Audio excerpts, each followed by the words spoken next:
The Racing Post Bloodstock Postcast is sponsored by Racing FX, the UK's leading money services provider to the equine industry. Manage all your multi-currency needs in one cash manager account and spend anywhere in the world using the Racing FX multi-currency card sponsored by MasterCard. Payments to all service providers in the industry, at home or abroad, are quick and easy to manage via our unique equine network. Hi there and welcome to a special Racing Post Bloodstock postcast. I'm Martin Stevens from the Racing Post Bloodstock desk.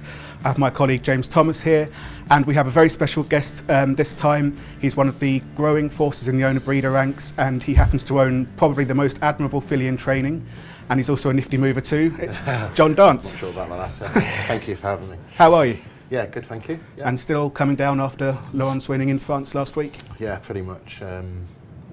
You know, we obviously went with fairly high expectations, and you know, to have an odds-on shot in a Group 1's pretty special. But you know, when it actually happens, when she actually wins, it's it just feels like the dream started again. So yeah, it's been a good week already, that's for sure. And she put you through the ringer a bit during the race. She did, yes, yeah. Yeah, I rang my wife actually after the race to say hello, and she said, "Are you all right?" And I said, "I think I've just had a heart attack." She said, "Well, your baby's just arrived." So back home, there was lots of oh, wow. ringing moments as well. Yeah, yeah, it was a pretty close call. PJ had said when he got off that she fell asleep for the first 7 furlongs, and he was delighted with that. He was really pleased to do that. It's just when he asked her to wake up again that we had a bit of a problem. Yes. But when she, when she eyeballed the other 2 horses, she knew what was going on, and she sort of said, "Leave it to me." And there was a reason why I called her the most admirable filly in training. That wasn't just puffery. That's actually because she's got this amazing stride length. She digs in. She's a very good-looking filly as well. I mean, yeah. I mean, she's absolutely stunning, and that's there's the name situation. She was already named, which was my daughter's name, so we had to have a look at her. But when I saw her, I'd never seen a horse so beautiful in my life. She was only a yearling, but I'd never seen a horse like her before, and I've not seen one since. She obviously wasn't to everyone's taste, so we wouldn't have been able to afford to buy her, but she was so beautiful. She struck you straight away. But yeah, she's got a lovely, long, galloping stride. She's a great mover. And her will to win is just incredible. If there's gets to the crux of a race and she's got half a chance, then she throws everything at it. I think she's won 4 races out of 6, and I don't think any of them have been by more than a neck. She's never. I don't think, at least, she's never going to bolt up by 5 or 6 lengths, unless it was an incredibly easy race. But it's just that will to win and make sure she gets her head in front when it matters.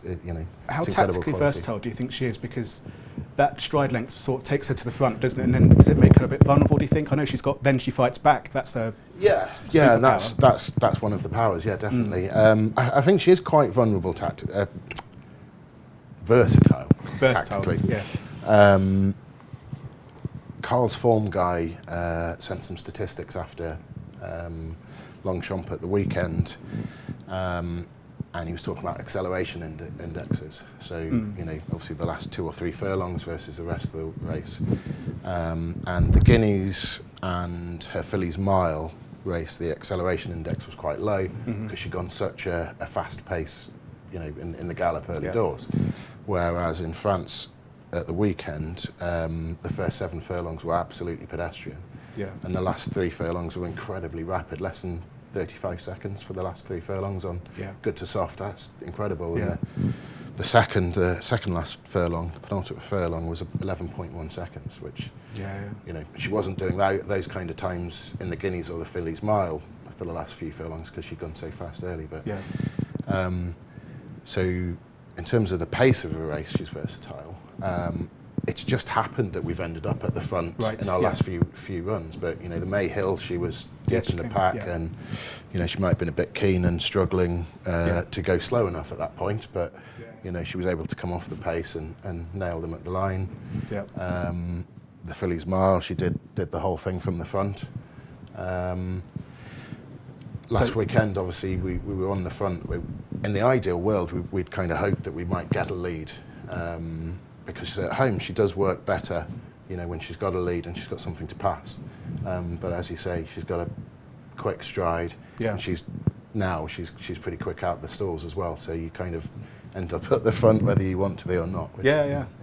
But I imagine it'll be a very different tactical race in Chantilly for the Prix de Diane. So. Yes.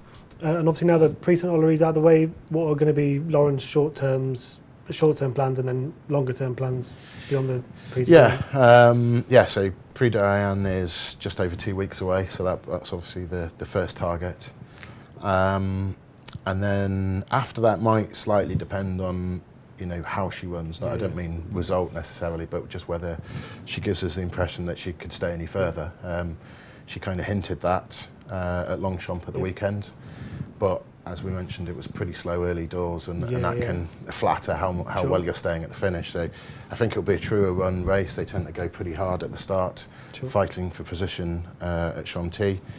So I think it'll be a truer run race and extra half furlong. If we're finishing strongly, then maybe we can look at stepping up to 1.5 miles, which would bring possibly the Irish Oaks into the equation, the Yorkshire Oaks, which would be a race I'd love to win, that's for sure. And then shoot for the stars, and maybe the Arc after that.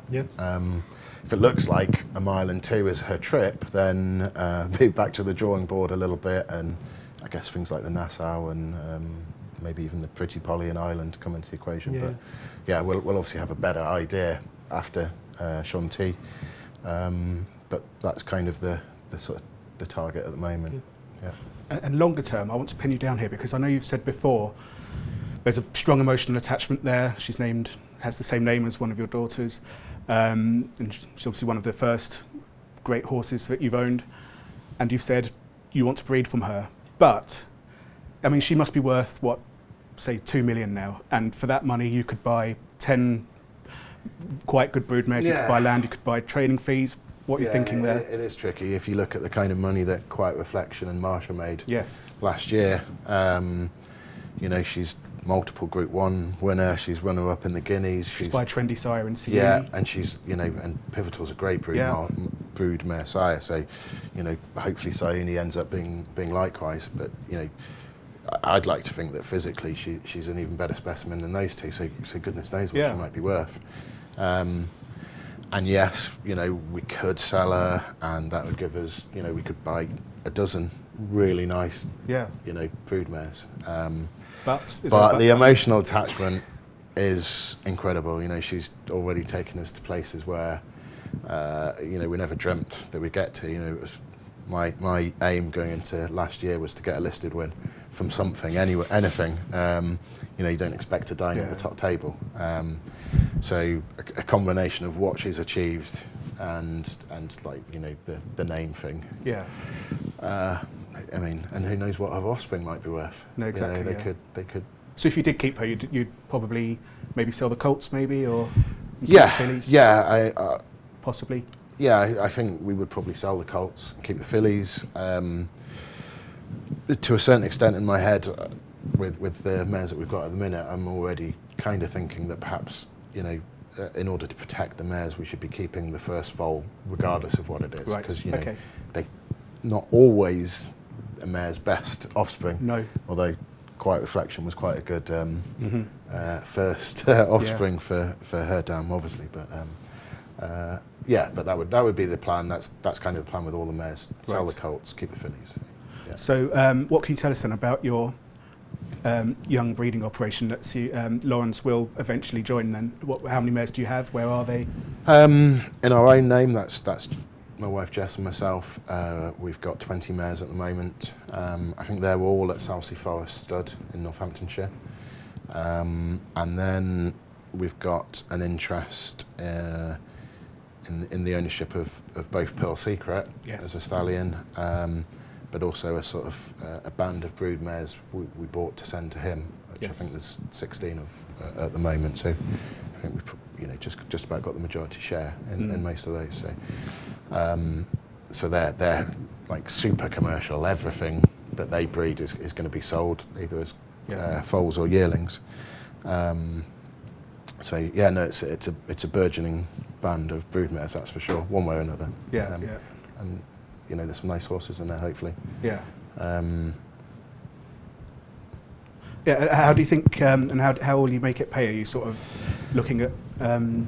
Yeah, I mean, I think it'd be hard to make it pay as such, but if we can kind of subsidise the cost of buying new horses by, typically colts sell in the ring for more than fillies do, unless they've got incredible pedigrees. Yeah. But the average colt would probably make more than the average filly, so that at least, brings in a little bit of money into the coffers. And hopefully, if we can sell some nicely bred colts, they'll make good money, and we can maybe buy slightly chancier colts for racing purposes. Yeah. I'm sure PJ would love a stallion to retire off one day and the nominations that come with it. But yeah, that would be the plan. So it's more of just a way of sort of diluting the financial destruction that being an owner and a breeder could be. Yeah. I mean, given that you are relatively new to the ownership scene and the breeding scene, did you ever envisage you'd have gone so far so quickly? No, not really. Actually, when we got into owning race horses, I never really had any plans at that point to be a breeder. But then when you start falling in love with some of the fillies, and then also perhaps an understanding of the economics of the industry. Sadly, I'm an investment manager and a businessman, and suddenly, like my wife says, your ability to turn a hobby into a business is really annoying. But you do start seeing perhaps better ways or more economic ways of making things pay, and that's what's allowed us to expand the numbers in training and the numbers in the breeding operation, just by trying to be a little bit savvy, from a commercial sense. You mentioned the band of 20 mares. Is there plans to expand beyond that, or no? I think the numbers at least as high as it needs to be. The idea would be, hopefully to just gradually improve the quality of that band of mares as time goes on. Again, some of those mares are some of our ex-racers. Some hadn't raced but had good pedigree, so we kept those. And some are racers that, like Marsh Pride would be one in the band now, who family pet. She went on debut with both my family and Jess's family there. First time we'd all been racing together, so it was quite a special moment. And then she went to Chester 4 years later for what would become her last race, and ended up being our first winner there. Jess and I couldn't make it. My parents went again. So she's very much, in the family pet scenario. We love her. Whole family loves her. And she, she's really game as well. She probably lacked just the little turn of speed to make it, sort of black type filly. But she was a, top quality handicapper, great attitude, and when you get to know those horses, you think, well, that's a great quality to breed into the offspring. And if I can find the right stallions to make up the shortfalls in her physical ability, then hopefully you might breed something nice. And what's she in foal to at the moment? She's now in foal. She's gone to acclimation. Oh, very good. So we've gone for the injection of injection of speed, the turn of pace that she kind of lacked. So, and her family's kind of worked well with that line previously as well. So very good. That's quite exciting. So we'll come back after a break and we'll talk more about wider industry issues and have heated debate. Yeah. The Racing Post Bloodstock Postcast is sponsored by Racing FX, the UK's leading money services provider to the equine industry. Manage all your multi-currency needs in one cash manager account and spend anywhere in the world using the Racing FX multi-currency card, sponsored by MasterCard. Payments to all service providers in the industry, at home or abroad, are quick and easy to manage via our unique equine network. Okay, so welcome back to this Racing Post Bloodstock Postcast, sponsored by Racing FX. Martin Stevens here, James Thomas, and our special guest John Dance. There's one more mare you wanted to mention, who you said was particularly close to your heart. Yeah, there's a mare called Susan Stroman, and she is a half sister to the Fugue. Yes. Who was obviously a Lloyd Webber horse. And the Fugue was always my favourite horse in training. You know, as a fan, loved the way she ran when she was at her best. You know, she would quicken on the bridle and put races to bed before she'd even had to get to work. She always used to take my breath away. So we were very lucky to buy her sister and foal to Zoffany, which we closely related. Unfortunately, Dan Silly's you know, no longer standing at stud, but we had a Kingman born this year. Oh well, yeah. And she's gone off to Pivotal to be covered this year as well. But yeah, if we could breed something that was not only closely related but also close in terms of ability to the Fugue, that would be another kind of breeding dream come true, to be honest. Yeah. And so you're newish to the ownership ranks. Can you tell us how you got into it? How easy was it? And because it's a real industry concern now about how we get owners like you into the game, could industry bodies have done more to get you in quicker or more smoothly, or was it a smooth process anyway? What's your take on it? I don't know if they could have done anything quicker. I've always been into racing, always followed racing. I do my own form analysis, and you know, when we got our business up and rolling, you know, wanted to get our name around, you know, because of my love of the sport. And the natural place to go to was Newcastle Racecourse. Yeah, you know, this is Vertem, which is based in the northeast. Yeah, based up in just in the outskirts of Newcastle. How do you call it? Not financial services? Yeah, well, our wider group of companies is varied financial services. Right, Vertem's my main business in terms of a day-to-day operation, and it does investment management, stockbroking type services. Yeah. So you know, it's a kind of thing where you need to get your name out. You need to have a good brand because you know, people are putting their money with you, so they need to know that, you know, you're going to be around for the long term. So we started sponsoring races and advertising at the racecourse. You know, a lot of typical clients would be into racing, so it seemed an obvious fit given my love of the game. But there's only so much prize giving you can do on the giving side of the fence. And you know, particularly with smaller owners and syndicates, you know, the joy you saw on people's faces and the pride and everything that comes with having a winner, you know, it wasn't long before we were kind of thinking, oh, I want to be on the other side as well. So you know, we just started, you know, having a look on websites and Googling for trainers, you know, close to us. We went down on a Saturday morning, I think, to, you know, potentially our thought was we'd buy a 5% share in a horse, which I think I've mentioned to you before, and you know, 4 weeks later we had six of them in total. But now you've got a string. But yeah, no, I think it is an expensive industry for owners. And you know, you obviously have to have a fair few quid behind you to get involved fully. You know, I think, you know, there's great work being done on ITV at the moment in terms of educating, you know, the regular, you know, the sort of the average viewer to some of the ins and outs of the industry. But I haven't noticed maybe enough or anything on kind of syndicates and other ownership options. And I think, you know, I'm not saying it's their responsibility, but maybe the rest of us as an industry should, you know, try and, you know, champion ITV to do a little bit more. Well, especially when you see places like Australia where, you know, the number of the population that has a horse in training is, you know, a much higher percentage than we have here. And exactly. You know, obviously then that links into the prize money as well issue, doesn't it? Which, you know, that seems to be a real sticky point. I mean, I don't know whether, you know, there's a perception that the cost of having a horse is all the way up there, and that sort of prohibits people from even making any inquiries. Sure. You know, thankfully a few syndicates have won big races recently. Obviously, you know, Pall Mall syndicate in the Guineas done them. But you know, Onto a Winner did great things with Quiet Reflection, and a lot of their horses have won big races. So you know, that's helpful, but I think, you know, just more features on all levels of ownership, so that, you know, if there's a perception it's up there, so I'm not going to get involved. You know, there are lots of rungs in the ladder to ownership on the way.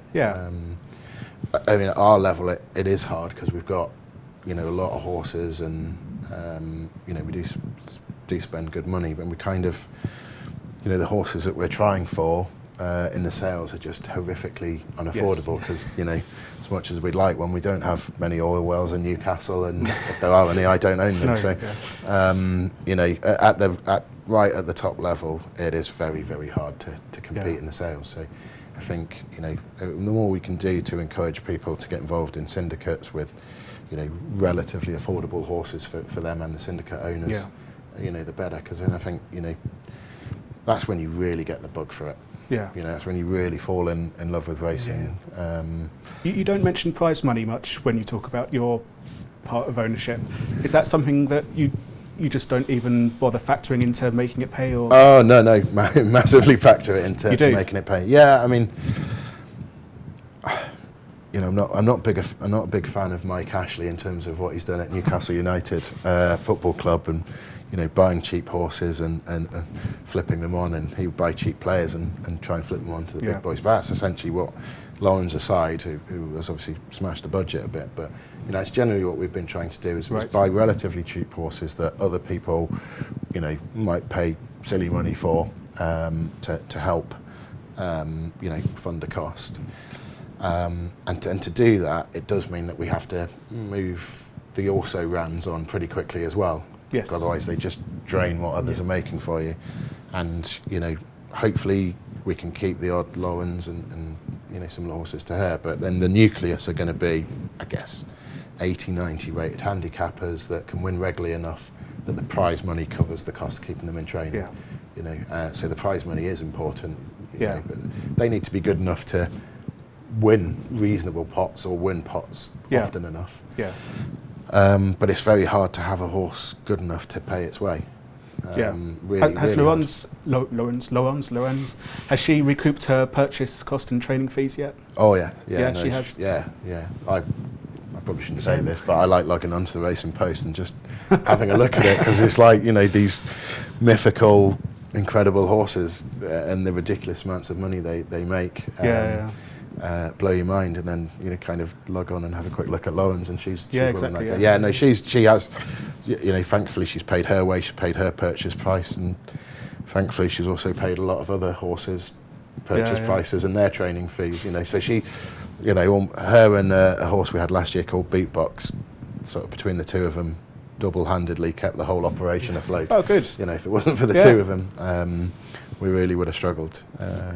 And we were talking as well there the other day about the state of sales at the moment. Yeah. Obviously, it's been a slightly rough ride at the Breeze Ups, very selective. Yeah, I noticed that, and, you know, I felt a lot of the Breeze Up boys felt it was, you know, something unique just to them and just to the Breeze Ups. But, you know, I think we've seen over a couple of years now that all sales at all levels are getting harder. And it's becoming more polarized. You know, the really good horses that are in demand are making incredible money on, you know, at one end, and the other ones, you know, if they're not on the big guys' radars, they're making little or no money. But this is the issue, isn't it? The top 10% is always going to be okay, and it's breaking into that's the issue. Yeah, the levels below that you can't seem to get people involved. There is definitely an overproduction issue to a certain extent, but I don't think it's solely that. And I think a lot of, you know, and bear in mind that we've sold horses, we're vendors as well, so, and we fall into the same traps. But, you know, I think when you see, you know, sort of amazing money being made for a lot of horses, you know, it does seduce you into thinking you're going to get more for yours. Yeah. And I think a lot of the issues with why there are so many horses at the yearling sales, and then why so many yearlings ended up at the Breeze Ups, is a lot of vendors were probably asking for too much in the first place. So, you know, the amount of horses sold as a percentage just weren't great. And I don't think that necessarily is down to oversupply. That's more down to, you know, unrealistic expectations from vendors on what they want. And that trickles through the system as well. So I think when you've got those two forces at work, it does make the sales very hard. Yes, that's for sure. Yeah, you know, both as a buyer and a vendor. That's for sure. Of course, when it comes to you selling your first large draft of yearlings, you'll be putting six-figure reserves on everything. Well, yeah, I mean, last year was probably our first year of selling a good number of foals. and there were definitely some battles between Dan Crichton and Ed Sackville, who advises on a lot of things, and Dan and Josh from Southsea sell the horses for us. There were definitely a few battles between those guys and then me, because I was thinking, look, I don't want to be bringing all these horses home and sending them to the breeze ups or sending them to another sale. So you'd sort of you would be realistic and let them go for a price that maybe doesn't reach your or Dan or Ed's valuation of them.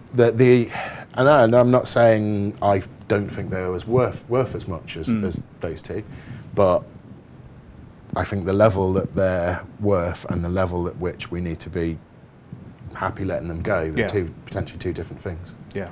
And sometimes it worked massively in our favour and they made a lot more money than we dreamt. Yeah. And sometimes it meant we let go of horses cheap, which perhaps annoyed them, but I kind of look at what have we made on average, and that's the thing that really matters. Really. Right. Yeah. So if some dip below, it's not the end of the world as long as the it's a bit like the stocks we buy. When we're investing, you can't expect everything to go up, and as long as the ones that do well make more money than the ones that don't, then that's what matters is the overall return. Yeah.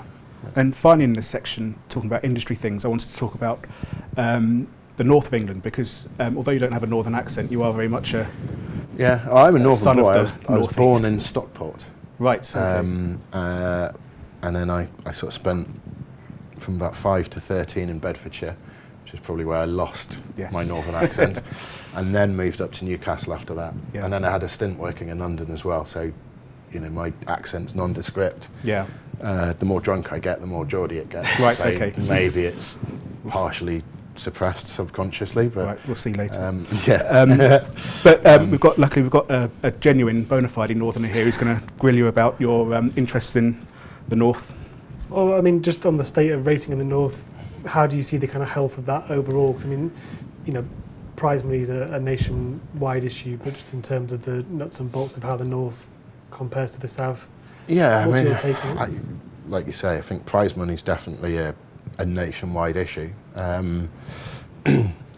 We've been lucky to dine at the top table a little bit recently, where the prize money's, for want of a better word, it's insane. Yeah. And there's at the bottom end of the ladder, the lower grade races, it's just so low, it's incredible. Yeah. We talked about, trying to find horses that can pay their way with prize money. It's very hard because generally at that level prize money's so low. Yeah. And at the end of the day, majority of horses in training are running at the lower level. Yeah. And so the majority of people who are working in the industry and are dependent on horses in training and prize money to support it, they're fishing in those lower grade races. The majority of our horses are fishing in those lower grade races. So, it's always frustrating when you hear some headline that, the prize money at Royal Ascot or the Kipco Festival or York's gone up by 40% this year. Yeah. And you think, well, there's enough money there already. Yeah. Who's going to turn down the hundreds of thousands that's already available for those races? So I think if there was at least a pro rata distribution of these increases in prize money, it would make such a big difference, because so many races have been run in the north for 3, 4 and 5 grand. It's they don't go up 40% a year, and I know a lot of it's down to sponsorship, and those with the deepest pockets want to be seen sponsoring the biggest races, but perhaps if you sponsor the biggest race, some of that money should be set aside to be added to the price pots lower down. There needs to be a better trickle-down system, I think, definitely. Well, especially when you look at the north, the trainers you have in the north, Richard Fahey, Carl Burke, Mark Johnson. Yeah, I mean... The talent versus wealth distribution seems to be completely out, because I think the trainers in the north could compete with anyone on the world stage, basically, but the money that they're having to compete for... It's quite funny, because obviously Mark Johnson's well supported by Sheikh Hamdan, etc. And I know, some of the other big owners send, big national owners or big international owners send horses to Richard, and often David O'Meara as well. But a lot of the, really talented trainers, aren't getting the quality of individual that the Southern trainers are. And whether that's because the owners just want to be running at the slightly more glamorous tracks that you typically have in the South, or whether they just don't know that anything exists north of Watford Gap or whatever it might be. But in terms of a training talent pool, you know, we've definitely got some of the best trainers in the country, because you know what the likes of Richard Fahey and Carl Burke are doing with, you know, generally horses that are on a considerably more constrained budget than, you know, the big trainers in the South. You know, what they've achieved is incredible, not just in terms of the number of wins, but you know, the races they're getting involved in, you know, mixing it with the big boys. You know, it is quite frustrating the way nationally and from a Southern basis, the way the North's looked at.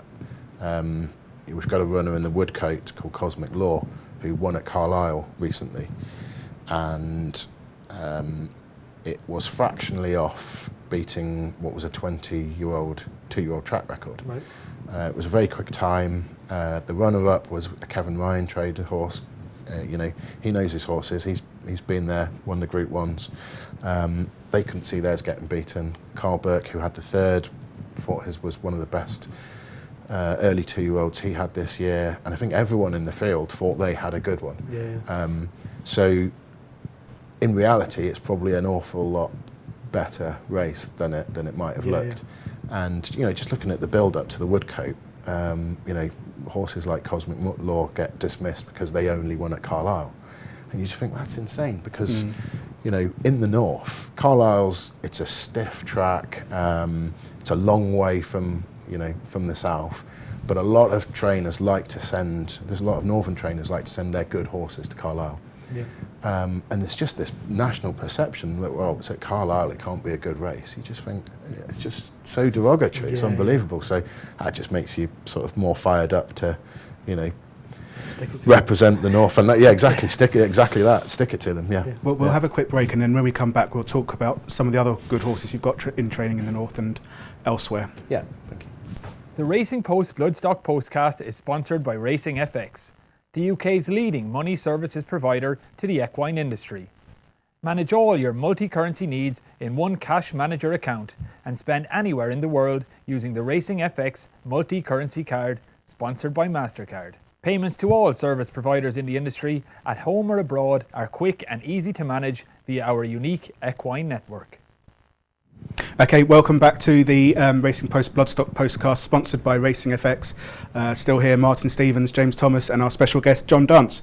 So we're going to go through now some of the other horses you have in training, some of the more exciting ones. The one who went down in many notebooks and would have caught many eyes just a few days ago was New Society, who won by about 10 lengths at Pontefract in the handicap. It looked like your retained rider, PJ McDonald, was sort of riding him to get him into the Northumberland plate. But well, maybe we'll get there one day.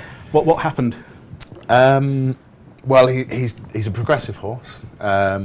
He only won once last year, but I think other than his last race of the year, he got better with every run. He came closer a couple of times, kept going up the handicap a little bit, but he was only really coming to himself, and he strengthened up beautifully over the winter from 3 to 4. We went to Catterick first time out, and I would confess I didn't think anything about that race suited him. I thought the ground wouldn't suit him. I thought the trip was too short. I thought Catterick would be the worst place in the world to send him. But James Beffel's ability to create a piece of genius that looks like lunacy has no limits. And he kind of bolted up quite easily that day by a couple lengths, 3 or 4 lengths. So then we went to Pontefract, still over 1 mile and 4, and I was quite happy with that, because he obviously proved he was okay over that trip. The fact it's quite a stiff finish at Pontefract helped. I thought, well, this is a much more sensible race. And coming up to the home turn, sort of giving you PJ's feedback, coming up to the home turn, he was getting tapped for toe a little bit as they started squeezing and quickening on the couple of horses in front. So PJ had to get stuck into him pretty quickly, because he didn't quite have the gears. Unfortunately, to quote PJ, he said that unfortunately they only quickened for about 4 strides and then fell in a hole.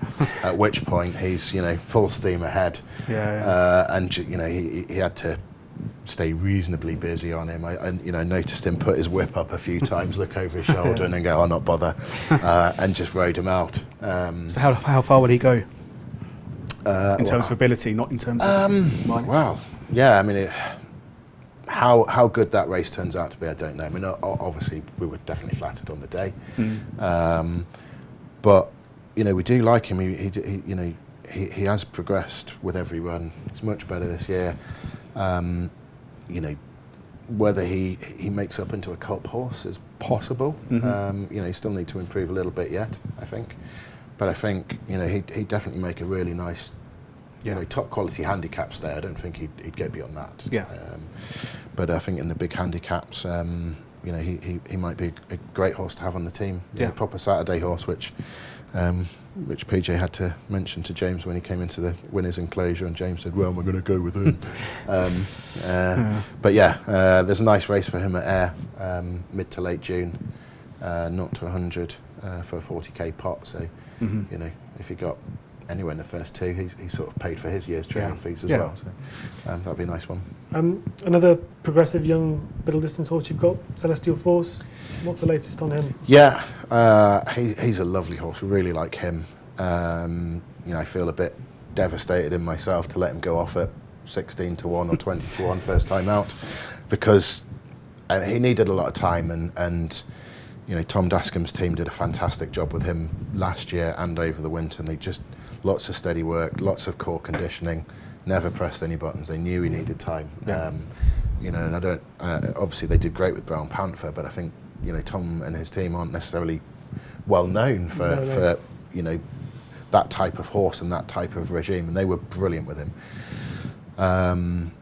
But first time out, there were a couple of Derby entries in there. John Gosden's horse was relatively high in the betting. Carl wouldn't have kept his in first time out unless he really thought an awful lot of it. And he'd done a bit of a poor piece of work about 2 weeks before, and it was probably the first time he galloped properly. And so I felt a little bit deflated. Tom was still, the most confident man in the world.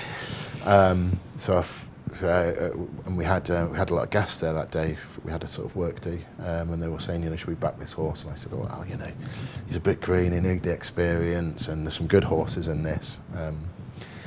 So I didn't back him, and I came back in and sort of said, "Oh, I'm so sorry," and they went, "Oh, we backed him." So so I missed the trick there, but he's a nice horse. He obviously beat some good horses there. I think a few thought quite highly of their second time out at Thirsk, where he won under a penalty, and in both instances, he put jockey through the ringer, who he looked like he'd had a proper race.